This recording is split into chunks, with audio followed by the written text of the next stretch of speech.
Pisikene ja hakkab juba natukene nagu värskust kaotama, aga sellepärast ma tunnengi, et ma pean selle ära rääkima.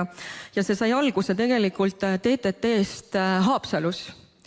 See oli ülekandeta teenistus ja Jumal andis seal mulle palvetada ja rääkida rahu ja evangeeliumi saabastest. Ja otsene sõnum oli tegelikult see seal meile kõigile ja mulle, et Jumal tahab meile kõigile anda suuremad evangeeliumi saapad. Te teate, mis need eks ju on. Need on rahu ja rõõmu kuulutamise saapad.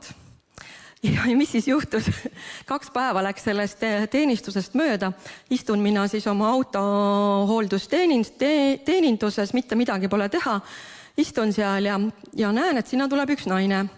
Ja see oli täiesti selline Jumal orkestreeritud ajaauk.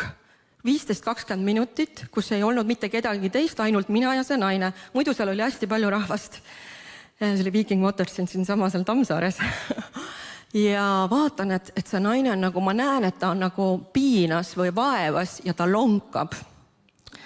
Ja siis ma tean, natukene on Mirjam ka süüdi, siis ma samal ajal temaga kogu aeg arvutis tegelesin mingite tööasjadega ja siis ma panin arvuti kinni ja mõtlesin, nii, Jumal, ma tean, mis sa mulle tahad nüüd öelda, Ja ma läksin selle naise juurde ja küsisin, et kuulge, et kas ma saan kuidagi, ma ei mäleta enam nii täpselt neid sõnu, aga ma pakkusin talle, et kas ma võin palvetada teie eest, et ma näen, et teil on valus.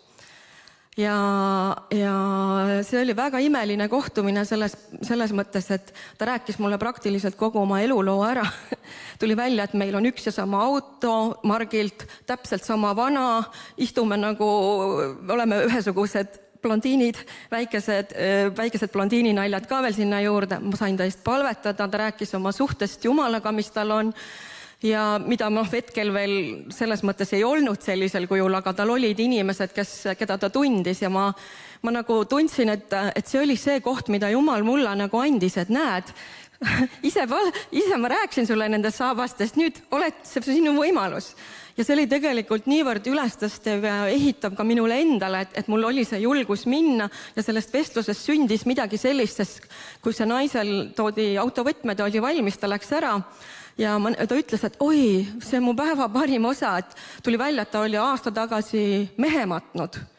Ja ta oli tegelikult täiesti nagu üksinda ja ta ei taha sinna operatsioonile minna. Ma ei tea, mis tast saanud on, aga ma tean, et tal on Pärnuga väga suur nagu side.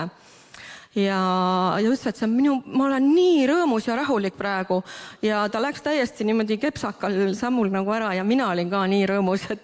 Ja võib-olla see ongi see sõnum, et tegelikult, et need sõjavarustuses olevad need evangeeliumi saapad, et lubagem need meie jaoks nagu teha natuke suuremaks, teha see väike ususamm ja lubame Jumalale, et me võtame sellest, kui ta annab meile võimaluse, ükskõik kus me siis oleme, et me astume nende sisse ja teeme selle oma osa ära. Amen. See oli rõõm.